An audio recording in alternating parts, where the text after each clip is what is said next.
Hello everyone, this is Divyanshu Kumar and I welcome you all on this channel again. So this is the second lecture on basics of set theory. So yesterday we have seen till Venn diagram and we have seen the operations on Venn diagram. So today we will learn about the laws of, as you all know, this channel has been created for the purpose of NDA written examination and we are giving you the best quality of content here which we can provide you. We'll also keep a question series after every chapter and then after we'll go like this. So here now we have to start our topic of today. So today's topic consists of laws of algebra of sets and some important results. So I've already told you earlier that I'll show you this important results using Venn diagram, so it will be easy for you to solve the questions through Venn diagram. It will be easy for you to understand. मतलब आप ऐसे समझो कि Venn diagram के जरिए हम कुछ important results होते हैं सेट्स में उसको क्या करेंगे सॉल्व कर पाएंगे. लाइक देखो क्वेश्चंस जब एनडीए में आते हैं तो कुछ क्वेश्चंस ऐसे आते हैं जिसमें ऑप्शंस में कुछ रिलेशन दिया होता है. ऑप्शंस में relation means not exactly that relation chapter means कुछ ऐसा लेफ्ट हैंड साइड में होता है सेट सेट कुछ ऐसे इंटरसेक्शन यूनियन ऑपरेशन जैसा लगा होता है और उसी के राइट हैंड साइड में कुछ होता है. So these are called important results or you can say there are some laws, so you need to memorize it. But अब यही है, जब वेन डायग्राम्स का हमारा कॉन्सेप्ट 100% क्लियर हो जाता है तो फिर चीज़ें यहाँ से थोड़ी आसान होने लगती हैं. यहाँ से हमें आसानी से ऑप्शन से ही सारा आंसर निकल आता है. हमें ज़रूरत नहीं पड़ती कि हम उन सारे फॉर्मूलाज को याद रखें. तो आज हम यही देखेंगे कि वेन डायग्राम से चीज़ों को कैसे किया जा सकता है, चीज़ों को कैसे टैकल किया जा सकता है. So first of all we will start with laws of algebra of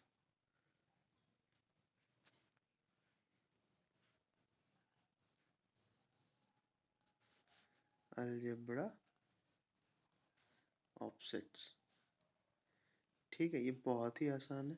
देखिए इसमें से सबसे पहला लॉ आता है आइडेम्पोटेंट लॉ. इसके बारे में आप लोग बेहतरीन तरीके से जानते होंगे आइडेम्पोटेंट लॉ क्या होता है. सो the first one here is idempotent law. So what this idempotent law means. So suppose आप ऐसा समझो कि अगर आपके पास एक सेट ए इज गिवन, आपके पास एक सेट ए दिया हुआ है, you are given with a set A. तो when we derive A union A, then it is always is equals to A and A intersection A. So A intersection A is also equal to A. So this is what idempotent law is. Means it says that if you have been given with a set A, then A intersection A union A is always A and A intersection A is also A. सो अगर आप चाहते क्या हो, मैं बताता हूँ इसको. अगर हम वेन डायग्राम से कैसे देख सकते हैं, ऐसा समझो कि हमारे पास ऐसे ये एक यूनिवर्सल सेट है हमारे पास और इसमें हमने यहाँ पे सेट ए बना लिया. तो देखो अगर ये यूनिवर्सल सेट है हमारे पास, ठीक है, ये रेक्टेंगल हमारे पास यूनिवर्सल सेट है और ये सर्कल में हमने सेट ए बना लिया. तो अगर हम बात करते हैं ए यूनियन ए, तो इसमें सिर्फ ए है. तो ए यूनियन ए की जब हम बात करें तो यूनियन में क्या लगाते हैं, जो दो हमारे पास सेट्स होते हैं उनको रखते हैं और उनमें जो कॉमन एलिमेंट्स होते हैं उसको रखते हैं. तो यहाँ पे जब हम ए यूनियन ए की बात करें तो यहाँ पे ए के अलावा और कुछ है ही नहीं. अगर मान लीजिए कि हम सेट ए में 1 2 और 3 लें और इसका यूनियन निकाल लें, ए यूनियन ए, यानी कि पहले में भी ये ए ही है, 1 2 3 आएगा, दूसरे में भी ये 1 2 3 आएगा, तो हमारे पास बच क्या जाएगा, सिर्फ 1 2 3 ही तो बचेगा. और यही सेम काम आप इन दोनों में देखिए कि इन दोनों में अगर हम ए सेट को 2 बार लिख लें तो इन दोनों में कॉमन क्या है, तीनों एलिमेंट है, सारा का सारा एलिमेंट है। तो इसीलिए हम ए यूनियन ए को भी ए कहते हैं और ए इंटरसेक्शन ए को भी ए कहते हैं। ठीक है। हाँ, अब हम दूसरा लॉ देखते हैं। दूसरा लॉ क्या है? Let's look into what the second law is. So the second law is identity law. Now see, देखिए मतलब यहाँ पे क्या कहा जा रहा है, ऐसा समझो, इसको समझा जाए अगर तो यहाँ पे क्या कहा जा रहा है, identity. So what this identity means? So in your schools or some of you might be in your colleges, so there you are being given with a identity card. You are being given with a identity card. So identity means पहचान होता है। ठीक है, मतलब ऐसा समझो कि identity का मतलब क्या होता है, पहचान होता है। ठीक है, तो यहाँ पे भी आइडेंटिटी लॉ का ऐसा ही कुछ मतलब बनता है। यहाँ पे भी अगर तुम्हारे पास, ठीक है, एक सेट ए दिया हो, तो तुम्हारे पास या आपके पास एक सेट ए दिया हो, तो ए यूनियन फाई। अब जैसे देखो हम जानते हैं, we know that phi means a null set, means उसके पास कोई भी एलिमेंट नहीं है। तो any set is being unioned with, if it being operated with union operation with phi, then that surely means that only that set will be there. So only that set will be there. Okay, सिर्फ वही set रह जाएगा। अब किसी को हम zero से, ऐसे समझो किसी को जीरो से ऐड कर दें, तो कोई नंबर है उसको हम जीरो के साथ ऐड कर दें, तो क्या बचता है हमारे पास, वही नंबर है। तो यहाँ पे भी वही बात है कि एक सेट है, उसका यूनियन हम किसी नल सेट के साथ लगा रहे हैं, मतलब ऐसा सेट जिसमें कोई एलिमेंट ही ना हो, तो क्या हो जाएगा, वही सेट में मिलेगा, वही सेट मिलेगा ना। अब ऐसे समझो, इसका देखो इसमें दूसरा क्या है, ए इंटरसेक्शन फाई। अब आप खुद बताओ, ठीक है, you just think in your mind, you just think in your mind कि there is a set A, means it will contain some element, and there is a set phi which will not contain any element. So if we take the intersection, so if we take the common part from them, so will there be any common part? क्या उसमें कोई भी common part होगा? आप खुद बताओ, नहीं होगा। तो इसका मतलब यहाँ पे क्या आ जाएगा, फाई आ जाएगा। So A intersection phi will be phi. तो देखिए इतना सिंपल है, इसको ऐसे समझेंगे ना तो ये हमारे लिए ज़्यादा सिंपल होता है। अब ये देखो कोई बेसिक की क्लास है नहीं, या कोई क्लास 11th की बेसिक क्लास नहीं चल रही है, इसलिए मैं बस चाह रहा हूँ कि जितना ज़्यादा से ज़्यादा आपको एग्जाम्पल लेके इन चीज़ों को समझा दूँ, ताकि ज़्यादा सही रहे। क्योंकि एनडीएम में क्या है कि अब क्वेश्चंस बनाने, अब ये सब समझा जाता है कि आप 11th 12th अच्छे से पढ़ के आए हो, क्योंकि हमारे पास जितने दिन का समय होता है उतने दिन में इतने सिलेबस को बेसिक से क्लियर किया नहीं जा सकता है। सो अगर आपने कुछ वैसा बेसिक्स मिस कर दिया हो अपने 11th और 12th की जर्नी में, तो फिर उसके लिए भी हम लोग बेसिक्स की क्लास आगे चल के लाएंगे, जब हम और भी वीडियोस डालेंगे, उसमें हम एनसीईआरटी के थ्रू आपको बेसिक कॉन्सेप्ट समझाना चाहेंगे। क्योंकि एनडीए में अब अगर देखा जाए तो एनसीईआरटी का भी बेसिक कॉन्सेप्ट्स अगर ढंग से क्लियर हो तो चैप्टर्स आसानी से टैकल किए जा सकते हैं, चैप्टर के क्वेश्चन आसानी से टैकल किए जा सकते हैं। सो now let's come to the third in this identity law. So the third law in this identity law is A intersection universal set. अब देखो जैसा कि आप अगर हमारी पिछली वीडियो देखे हो या फिर नहीं देखे हो, तो आप यूनिवर्सल सेट के बारे में अगर कुछ जानते होंगे, कभी पढ़े होंगे, तो ये यूनिवर्सल सेट क्या होता है, ये सबका सुपर सेट होता है। मतलब ऐसा that every set is a subset of universal set, means if suppose I see this A, so this A is also a subset of this universal set, this A is also a subset of this universal set. So यहाँ पे क्या हो जाएगा, अब देखो A इसका subset है, तो इन दोनों के बीच में कॉमन क्या है, तो ऐसा समझो कि A का सारा एलिमेंट यूनिवर्सल सेट में आएगा ना। ऐसे मान लो अगर हम A को 1 2 3 ले लें, और यूनिवर्सल सेट क्या होता है, जिसमें ये सारे तो आएंगे और इसके अलावे भी बहुत सारे चीज़ आएगा। तो मान लो हम यहाँ पे यूनिवर्सल सेट को 1 2 3 4 ले लें, ठीक है। तो अब देखो, अब अगर हमको ए इंटरसेक्शन यूनिवर्सल सेट निकालना हो, ए इंटरसेक्शन यूनिवर्सल सेट निकालना हो, तो देखो इन दोनों में कॉमन क्या है, 1 2 3 क्लियरली दिख रहा है, दिख रहा है ना। तो ये देखो, ये एक्चुअली में ये 1 2 3 क्या है, ये सेट ए ही तो है। ये क्या है, ये सेट ए ही तो है। तो हम ए इंटरसेक्शन यूनिवर्सल सेट को ए आराम से कह सकते हैं। तो यही हमारा थर्ड लॉ है, आइडेंटिटी लॉ का। एक तरह से बोल लो आइडेंटिटी लॉ का थर्ड पार्ट, या थर्ड आइडेंटिटी लॉ में ही तीसरा लॉ है, ठीक है। और जब हम इसमें आते हैं लास्ट और चौथे की बात करते हैं, तो ये है A union universal set is equals to universal set. तो इसको भी हम पिछले एग्जांपल से देख सकते हैं। पिछले एग्जांपल्स में हमने देखा, पिछले एग्जांपल में हमने देखा कि ए क्या था, 1 2 3 था, और यूनिवर्सल सेट को हमने क्या लिया था, 1 2 3 एंड 4। तो अब देखो, अब इन दोनों का यूनियन निकालना है। तो हमें पता है कि हम यूनियन कैसे निकालते हैं। यूनियन निकालने के लिए क्या होता है, जो कॉमन पार्ट है उसको रखना है, और जो एक्स्ट्रा बच जाता है वो भी रहता है। तो ए यूनियन यूनिवर्सल सेट को जब हम देखें, तो यहाँ पे हमारे पास क्या क्या आ जाएगा, 1 2 3 4। अब देखो ये एक्चुअली में ये 1 2 3 4 क्या है, ये यूनिवर्सल सेट ही तो है। तो A union universal set is equals to universal set.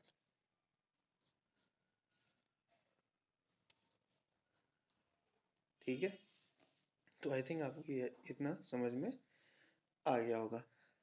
ठीक है, तो अब हम अगले की ओर पहुंचे। अब हम अगले की बात करें, तो अगला लॉ हमारा आता है यहाँ पे, ठीक है, कॉम्यूटेटिव लॉ। बचपन से पढ़ते आए होंगे आप कि कॉम्यूटेटिव लॉ क्या होता है। See, there are two type of law which you have been reading in various chapters since your childhood. That is commutative, associative, distributive. So these are the few laws which is applicable everywhere, which is in use in everywhere. Taken in sometimes, if you take computer in your, if you would have, might have taken computer in your 11th 12th, then there also you have read this. You might have read this distributive law, associative law. Okay, so we'll just now focus on what commutative law is. So commutative law states that for any two sets, means for any two sets, ऐसा समझिए कि हमारे पास दो set है, A and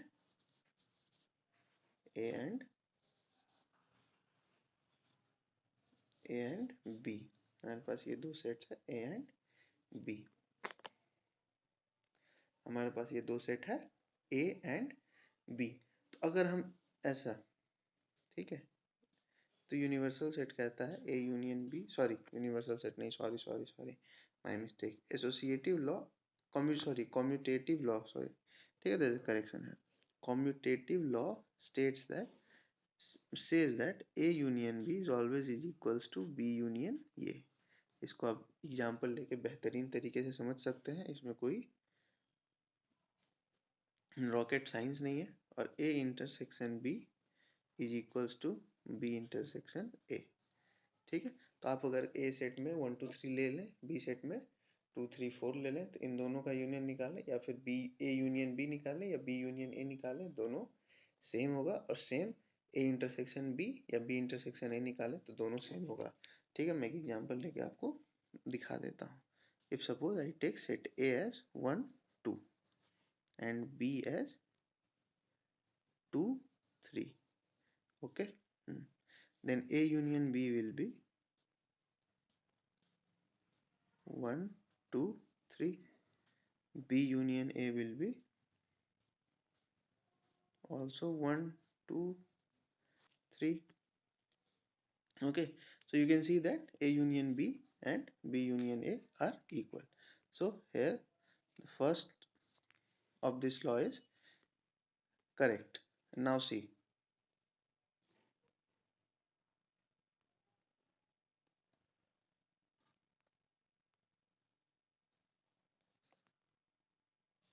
sorry for the disturbance guys, थोड़ा सा एक notification आया था, तो आप लोगों को उस पर ध्यान नहीं देना है। अब मैंने डीएनडी ऑन कर दिया, थोड़ा सा कुछ दोबारा नहीं होगा।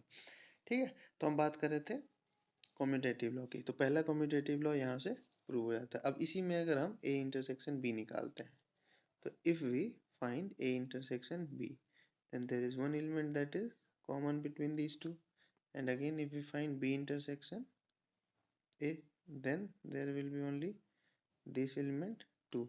So as we can see, this is also equal, this is also equal. So this also proves that the second law is also right. So we can see, we can find out that yes, all these laws are correct.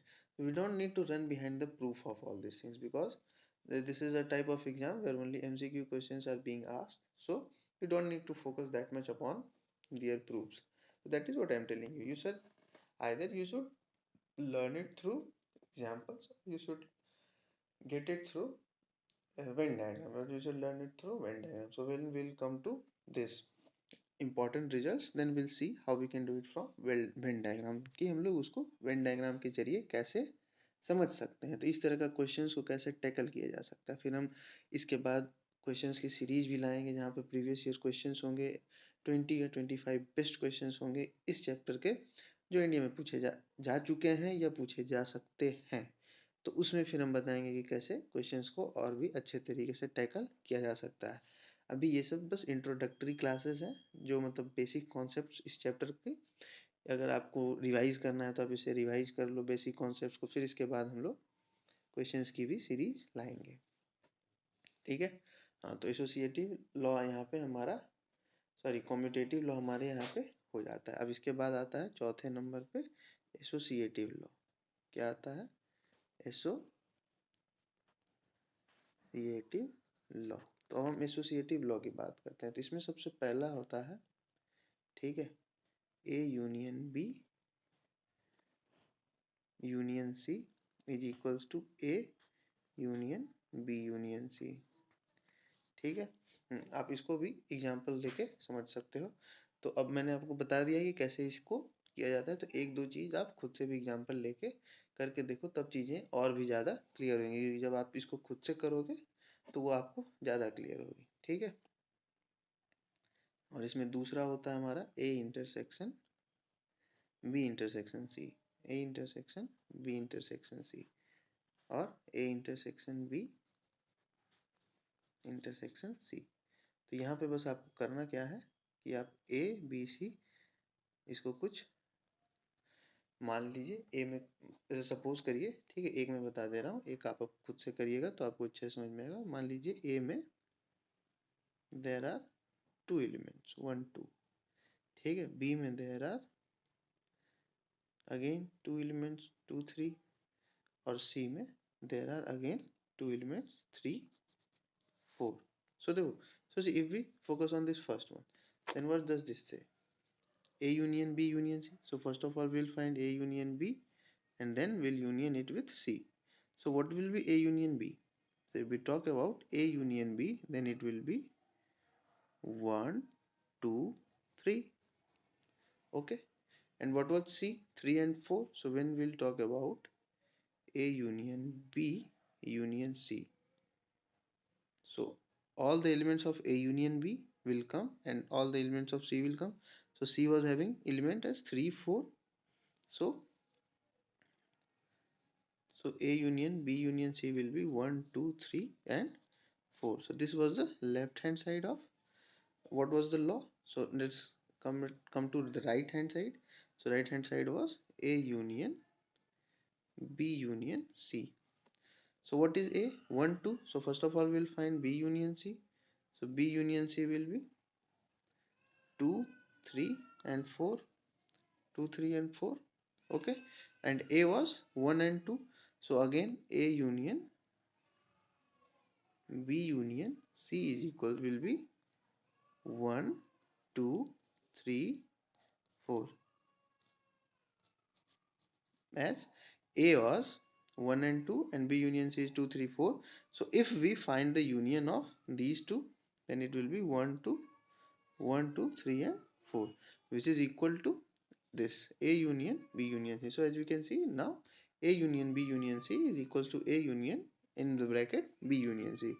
So you can take this type of example and see that its second part is also true. So ये आप खुद से कर लो तो ये ज़्यादा आपको अच्छे बेटर तरीके से समझ में आएगा। और ऐसा काम आप एग्जाम्स में भी कर सकते हो, ऐसा काम आप एग्जाम्स में भी कर सकते हो। जब ऐसा कोई क्वेश्चन आए, ऐसा समझो इस तरह से चार, इस तरह का स्टेटमेंट दिया हो, इस तरह से चार स्टेटमेंट दिया हो, जैसे यहाँ पे हमारा एसोसिएटिव लॉ में लिखा हुआ था इस तरह से, ऐसे ए यूनियन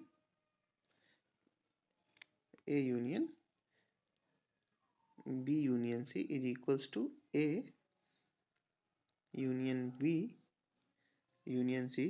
तो इस तरह का हो सकता है कि आपके पास 4 ऑप्शन आए, डिफरेंट डिफरेंट भी हो सकता है, ठीक है। और उसमें आपको ये बताना हो कि विच ऑप्शन इज करेक्ट। इस टाइप के क्वेश्चन एनडीएम में आते हैं।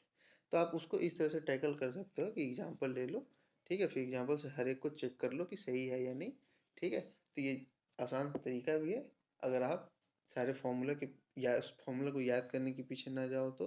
और अगर आप याद कर सकते हो तो याद कर लो, इसमें इसमें क्या दिक्कत है, इसमें कोई दिक्कत ही नहीं हो सकती है कभी। अगर आप याद कर सकते हो तो it will be better if you remember it. Okay. So the next comes distributive law. The next come distributive law. So the next comes distributive law. Okay. So distributive law will be what? A union B union C is equals to A union B union A union C. Okay. Sorry, there has been a mistake. Here it will be intersection. Here it will be intersection. Okay, here it will be intersection. So this is the first law of distributive law. See, if A union in the bracket B union C is given, then it will be equal to A union B in the bracket intersection A union C. आप इसको भी example लेके solve कर सकते हो। जैसे हम previous example पे ही अगर लें तो देखिए हमने क्या लिया था, ए को 1 2 लिया था, बी को क्या लिया था 2 3 लिया था, और सी को क्या लिया था,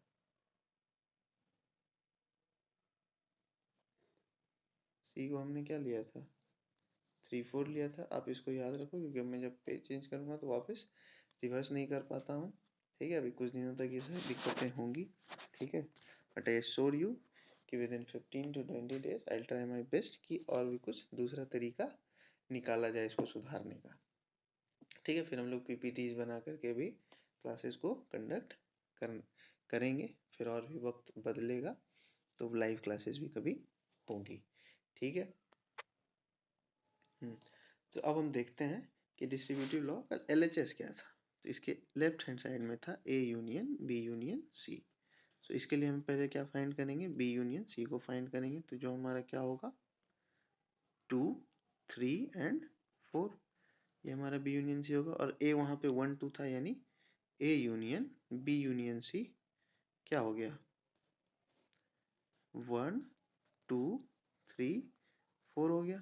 A union B union C 1 2 3 4 हो गया, ठीक है। अब देखिए इसके राइट हैंड साइड में क्या है हमारे पास, इसके राइट हैंड साइड में है A union B intersection A union C, ठीक है। यहाँ पे हमारे पास क्या है A union, sorry sorry, I think यहाँ पे कुछ गड़बड़ हो चुकी है। मैंने डिस्ट्रीब्यूटिव लॉ में कुछ गलत स्टेटमेंट्स लिख दिए, ठीक है। देखो एक इसमें एक दो गलत स्टेटमेंट मैंने लिख दिए हैं, ठीक है। सो यहाँ पे देखिए, यहाँ पे करेक्शन है guys, please, I am so sorry, ठीक है। यहाँ पे थोड़ा सा मिस्टेक हो गया है, ठीक है। तो हम फिर से डिस्ट्रीब्यूटिव लॉ को स्टार्ट करते हैं स्टार्टिंग से, ठीक है। थोड़ा सा एक मिस्टेक हो गया, यहाँ पे यूनियन की जगह पे इंटरसेक्शन होना था, और मैं यूनियन पे ही बताने लगा तो वहाँ पे थोड़ी सी गलती हो गई है, ठीक है। सॉरी, ठीक है। अभी स्टार्ट है तो थोड़ा बहुत दिक्कतें आती हैं, ठीक है। तो देखिए हम फिर से देखते हैं इसको, डिस्ट्रीब्यूटिव लॉ को फिर से देखते हैं। डिस्ट्रीब्यूटिव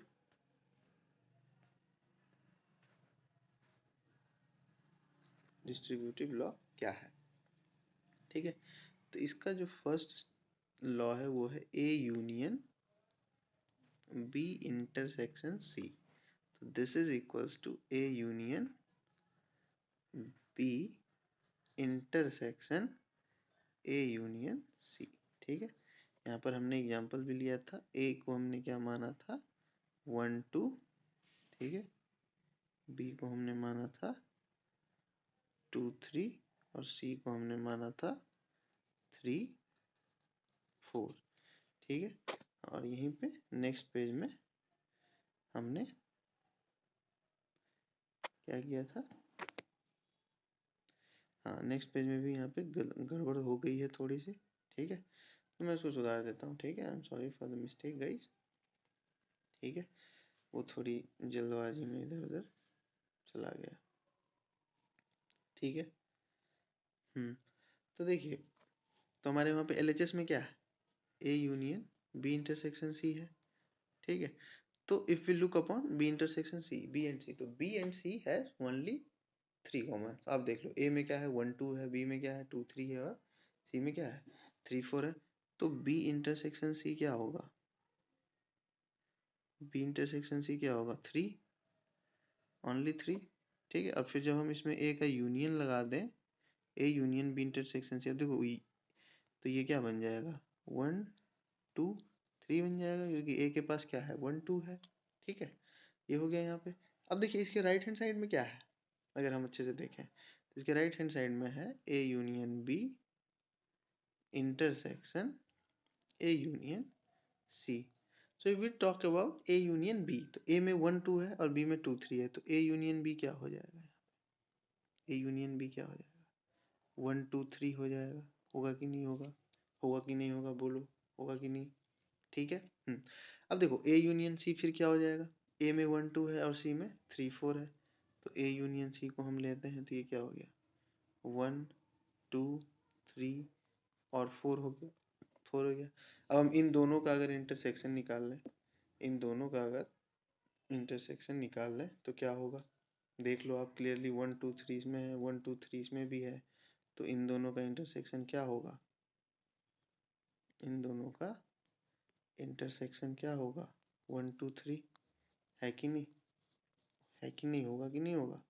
और देखो इसको जो लेफ्ट हैंड साइड था उसमें हमें क्या आया है 1 2 3 आया है, ठीक है। और यहाँ पे भी देखो 1 2 3 आया है, यानी कि ये भी क्या है, हमारा जो फर्स्ट डिस्ट्रीब्यूटिव लॉ ये भी सही है। तो इस तरह से हम पता कर सकते हैं, ठीक है। हाँ, तो इसी का फिर एक और लॉ होता है, वो भी आप देख लो, ठीक है। इसको आप खुद से कर लेना, खुद से एग्जाम्पल लेके बना के देख लेना कि ये ऐसा क्या होता है, ठीक है। तो ये हो जाएगा A intersection B union A intersection C, ठीक है, ठीक है। So let's come to the next part. अब देखिए यहाँ पे अगला पार्ट क्या है, तो अगला पार्ट है हमारा डी मॉर्गन्स लॉ। अगला पार्ट क्या है, डी मॉर्गन्स लॉ। इसके बारे में आप लोग कभी तो सुने होंगे कि डी मॉर्गन्स लॉ होता क्या है, ठीक है। तो कल की क्लास में मैंने ये बताया था कि कॉम्प्लीमेंट ऑफ ए सेट क्या होता है, ठीक है। कल की क्लासेस में हमने बात की थी कॉम्प्लीमेंट ऑफ ए सेट क्या होता है। सो अगर हम डी मॉर्गन्स लॉ की बात करें, अगर हम डी मॉर्गन्स लॉ की बात करें, ठीक है।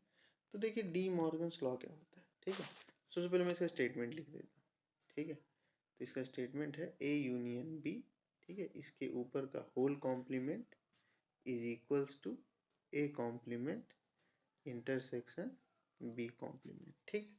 अब इसको समझने के लिए मैं कोशिश करता हूँ कि मैं वेन डायग्राम से ही से आपको समझा दूँ अच्छे से, वेन डायग्राम से, ठीक है। तो देखो सबसे फर्स्ट ऑफ ऑल हम इसमें क्या करेंगे, ठीक है। अब देखो यहाँ पे जब ये इसका कॉन्सेप्ट यहाँ पे ये देखो कॉम्प्लीमेंट का यूज आ गया है, हाँ, तो हम यूनिवर्सल सेट फिर लेंगे, ठीक है। हम इसमें मान लीजिए एक सेट बनाते हैं ए और दूसरा सेट बनाते हैं बी, ठीक है। हाँ, ये एक यूनिवर्सल सेट है, ठीक है।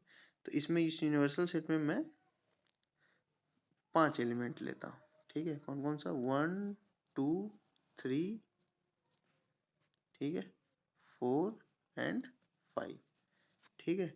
और हर बार की तरह ये ए है, ठीक है, और ये बी है, ठीक है। इसमें मैं 2 एलिमेंट रखता हूँ 1 2 और बी में 2 3, 2 रखता हूँ। अब इसको मैं बीच में क्यों रखा हूँ, इसको मैंने प्रीवियस क्लास में बताया है, ए इंटरसेक्शन बी मीन्स दोनों में जो कॉमन होता है उसको हम लोग बीच में रखते हैं, ठीक है। अब जो ये 4 5 होगा वो कहाँ रहेगा, बाहर रहेगा, वो कहाँ रहेगा, बाहर रहेगा। अब देखो अगर इसको आप ध्यान से समझो, इस डी मॉर्गन्स लॉ को आप ध्यान से देखो, तो देखो इसके लेफ्ट हैंड साइड में क्या है, ए यूनियन बी का कॉम्प्लीमेंट, देखो यहाँ पे आपको क्लियरली दिख रहा होगा इस डायग्राम में कि ए यूनियन बी का कॉम्प्लीमेंट क्या है।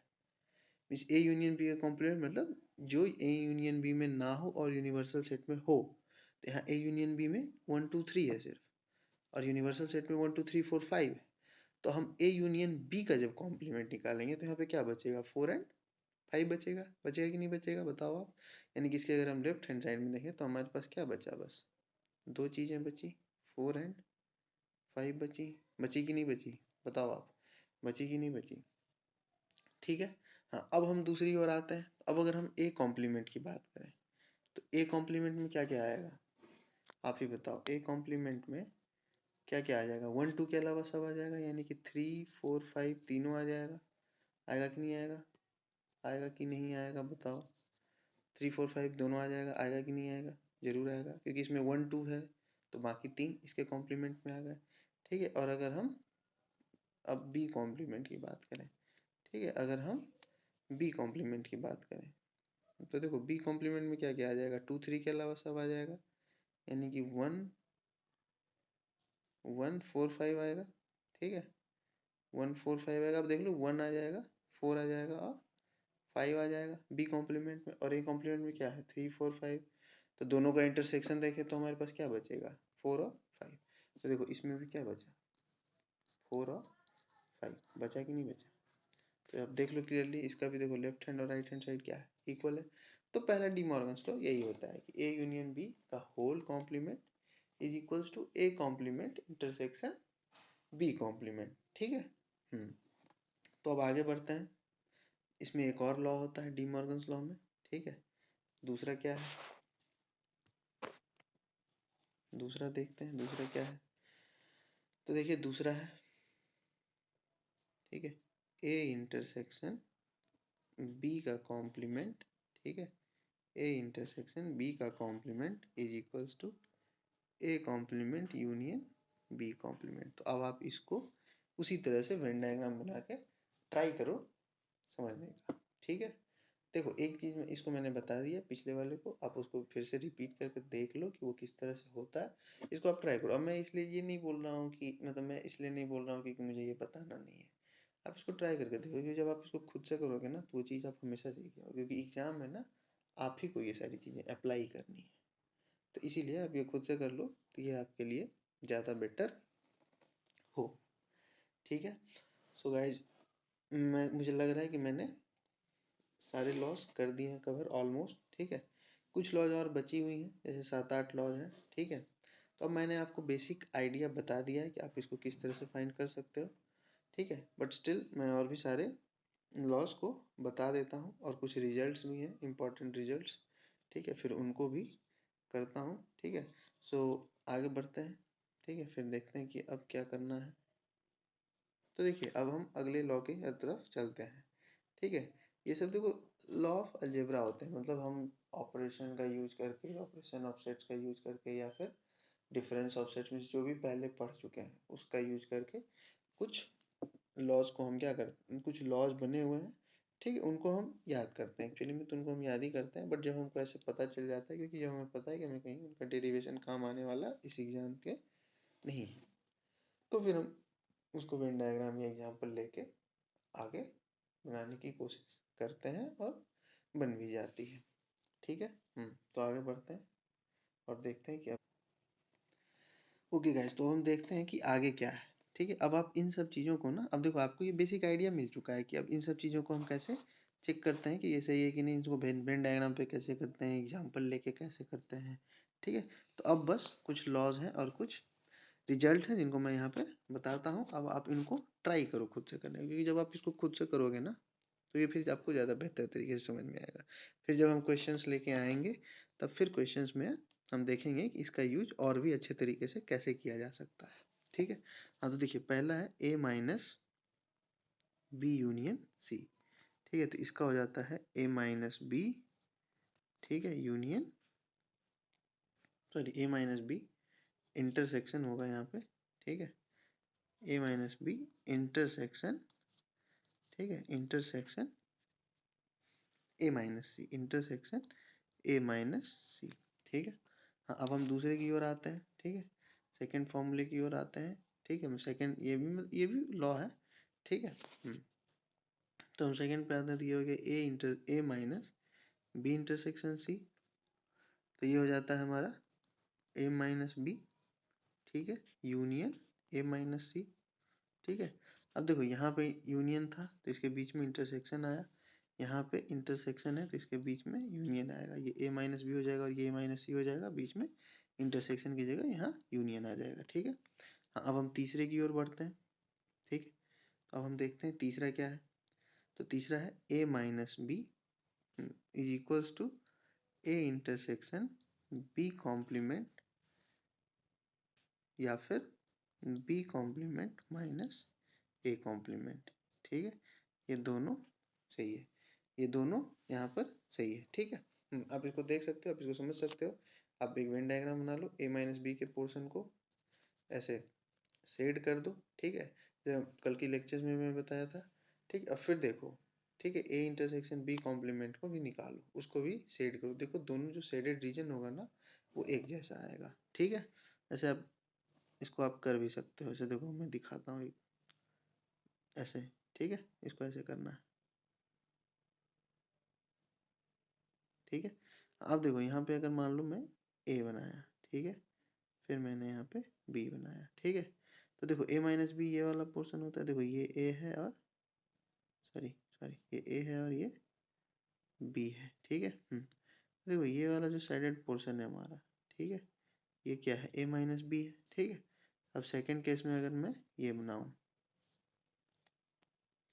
ठीक है, अब सेकंड केस में अगर मैं ये बनाऊं, ठीक है, ये तो ए लिया मैंने, ठीक है, और बी लिया, तो देखो बी कॉम्प्लीमेंट क्या है, बी को ये इस पोर्शन को बी कॉम्प्लीमेंट क्या है, ये सारा का सारा है कि नहीं, ये सारा का सारा बी को छोड़ के बी कॉम्प्लीमेंट है, और इसमें जो ए का इंटरसेक्शन है वो क्या है, यही तो है, इस पार्ट को मैंने फुल्ली ब्लैक से शेड किया है, यही तो है, ठीक है। इसमें से ए का इंटरसेक्शन क्या है, यही तो है, ठीक है। हाँ, तो देखो ये और ये दोनों क्या इक्वल नहीं है, हाँ। तो ऐसे ही है, ऐसे ही हम चीज़ों को क्या कर सकते हैं, समझ सकते हैं। मैंने आपको बता दिया है, अब मैं बस सारे फॉर्मूलेज को बता दे रहा हूँ, सारे लॉज को बता दे रहा हूँ, अगर नोट डाउन करना तो कर सकते हो, नहीं तो आप कहीं ना कहीं किसी ना किसी बुक में ये सारी चीज़ें मिल जाएंगी, अब बस आप इसको क्या कर लो। तो मेरा बेसिक आइडिया यही था, मेरा बेसिक टारगेट ये था, मेरा बेसिक एम यही था कि मैं आपको ये बताऊं कि इसको वेन डायग्राम से हम कैसे समझ सकते हैं, ठीक है। फिर और भी हम लेके आएंगे इसको, जब क्वेश्चंस लाएंगे तो और भी बताएंगे कि वेन डायग्राम से आप इसको कैसे और भी अच्छे तरीके से बना सकते हो। तो अगला है ए माइनस बी, तो ये होता है ए इंटरसेक्शन बी के ऊपर, इसको भी आप देख सकते हो करके, ठीक है। अब देखो अगले पे आते हैं हम, तो ये क्या है, A minus B is equals to B minus A, ठीक है। तो A minus B is equals to B minus A, अगर ऐसा है हमारे पास, ठीक है, if A minus B is equals to B minus A is given, तो it implies a is equals to b, ठीक है, and vice versa, means if a is equals to b is given then this will happen, and if this is given then a is equals to b is there, okay, ठीक है। same goes with union also, see if a union b is equals to a intersection b, then also a is equals to b, ठीक है, and vice versa, ठीक है। if this is there then this will happen, if this is there then this will happen, okay, ठीक है। now comes to now let's come to the seventh one, ठीक है। तो the seventh one is a union a complement, so this is equal to universal set, means see a, ठीक है, unioned with a complement, तो a complement means not a, and not a means universal set minus a, okay. So this will contain all the elements except a, and a is here, so if we union both, then it will come as universal set, and the last one here is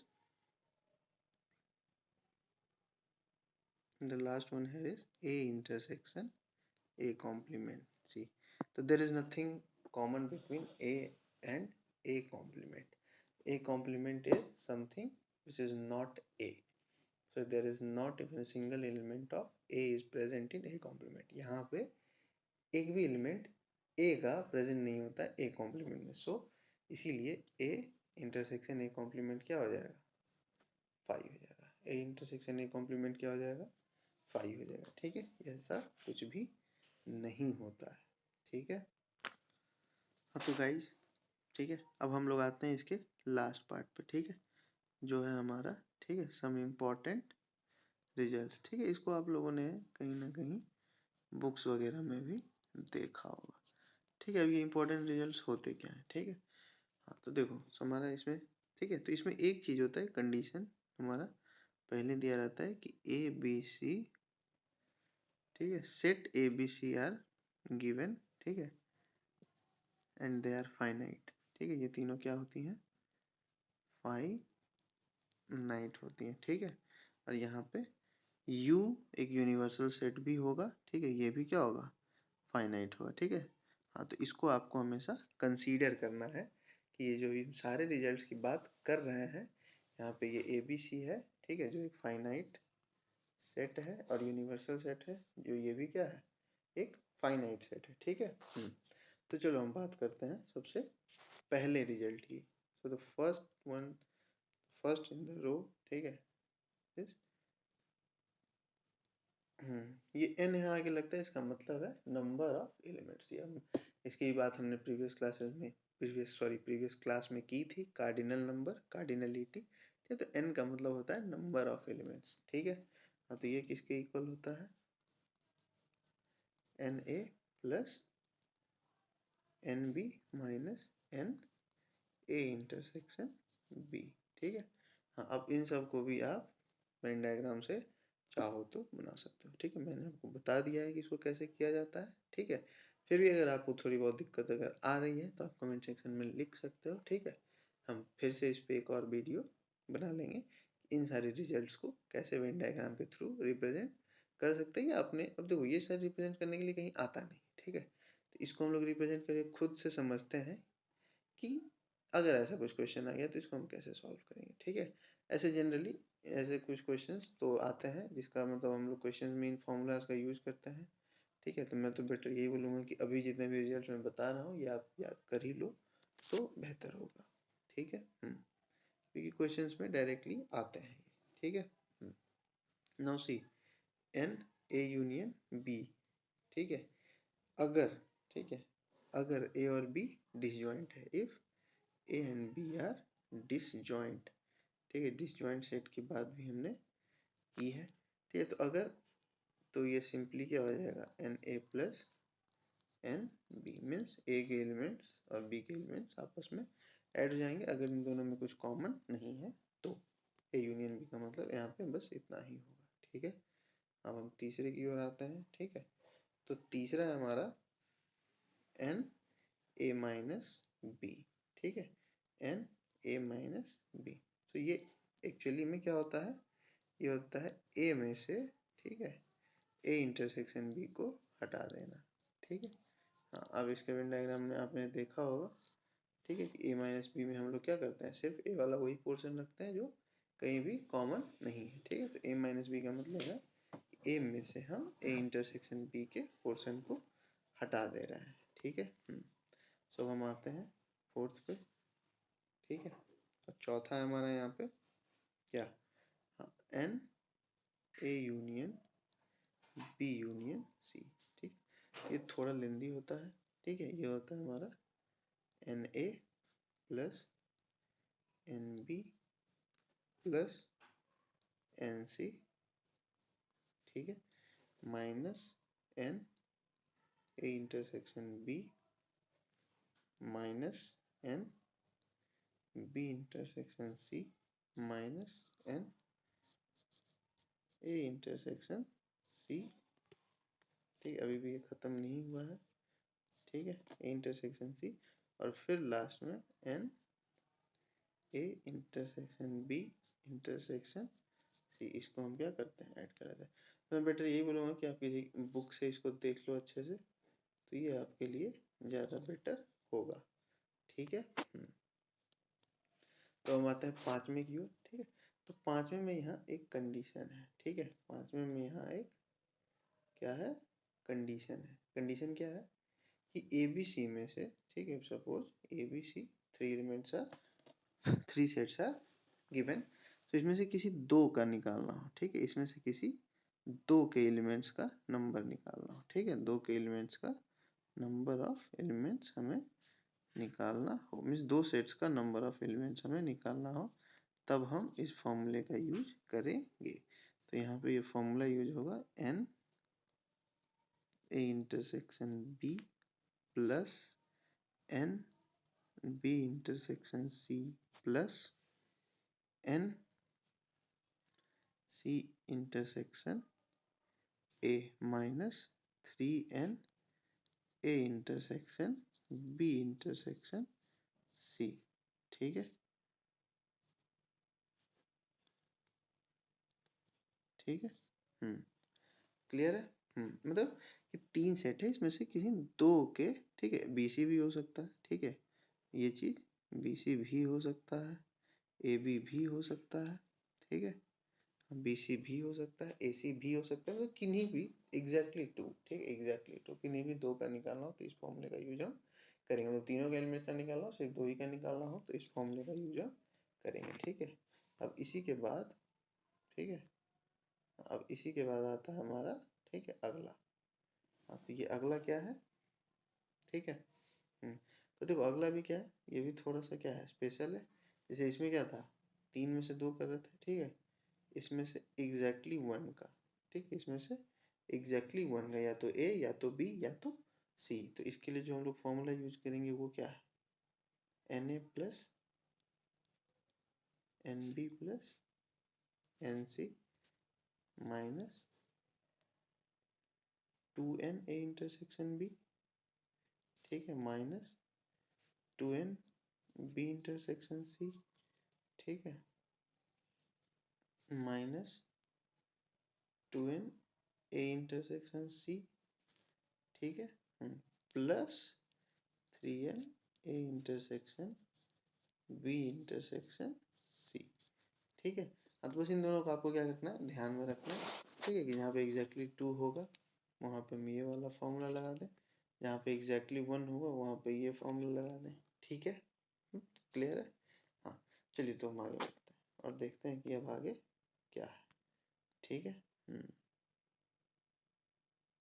ठीक है, चलिए अब आगे देखते हैं। तो seventh में क्या है, सातवें पे, ठीक है, ये है number of elements in A complement union B complement, ठीक है, number of elements in A complement union B complement. तो ये होता है n of A intersection B के कॉम्प्लीमेंट के इक्वल, ठीक है। और ये इसका दूसरा भी होता है, ये होता है कि universal set minus n of A intersection B, ठीक है। अब ये एक्चुअली में ये वाला यहीं से आता है, ठीक है। हाँ, इसको जब हम निकालेंगे तो यही आएगा, ठीक है। ए इंटरसेक्शन बी को यूनिवर्सल सेट में माइनस करना, यानी कि ए इंटरसेक्शन बी का कॉम्प्लीमेंट निकालना। तो यहाँ पे देखो ए इंटरसेक्शन बी का कॉम्प्लीमेंट ही है इसके बराबर, ठीक है। तो हम आते हैं अगले पे, ठीक है।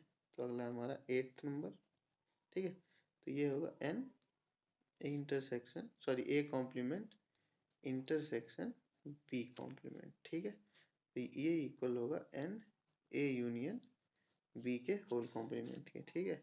और इसका दूसरा क्या होगा, ठीक है, n U minus n A union B, ठीक है। हाँ, तो यहाँ पे हम क्लियरली देख सकते हैं कि यूनिवर्सल सेट में से ए यूनियन बी को माइनस कर रहे हैं तो ये क्या मिल रहा है, ए यूनियन बी का कॉम्प्लीमेंट मिल रहा है, ठीक है। क्या मिल रहा है, ए यूनियन बी का कॉम्प्लीमेंट मिल रहा है, ठीक है। अब देखिए हम लोग नाइन्थ नंबर पे आ जाते हैं, ठीक है। तो नाइन्थ नंबर है number of elements in A symmetric difference B, ठीक है। हाँ, तो ये किसके इक्वल होगा, तो ये होगा n A plus n B, ठीक है। हाँ, एन वी, ठीक है,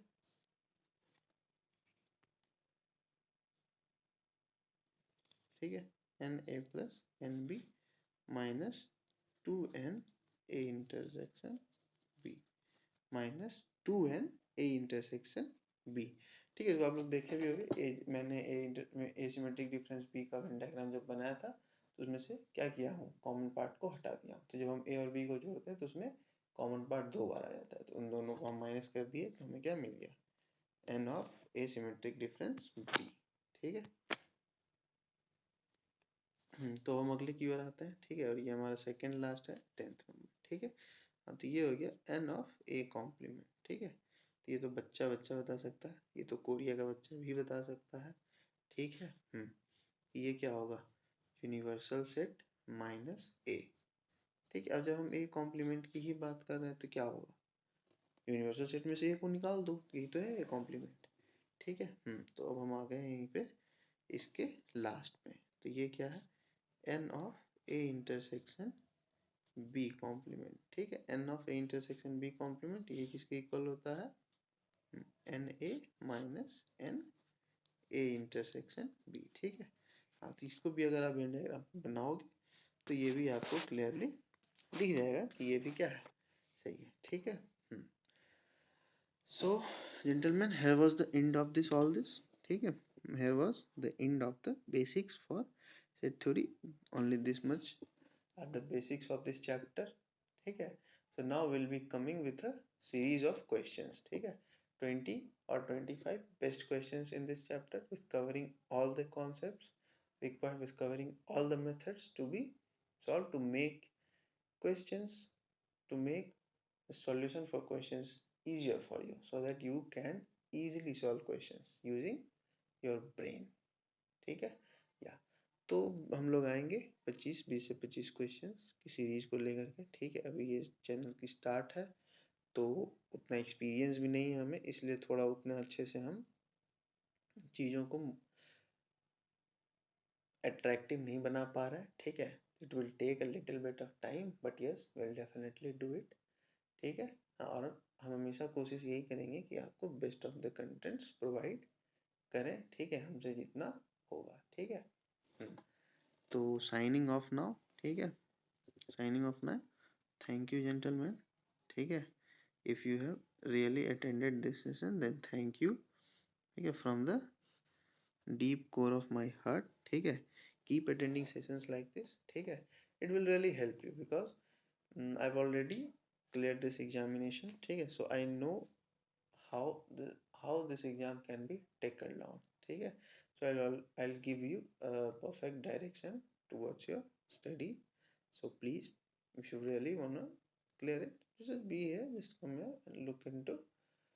ठीक है, look into the matters which are being taught। ठीक है, and if you wanna make note it down, just note it down। ठीक है, you can refer whichever book you have and you can start solving questions now।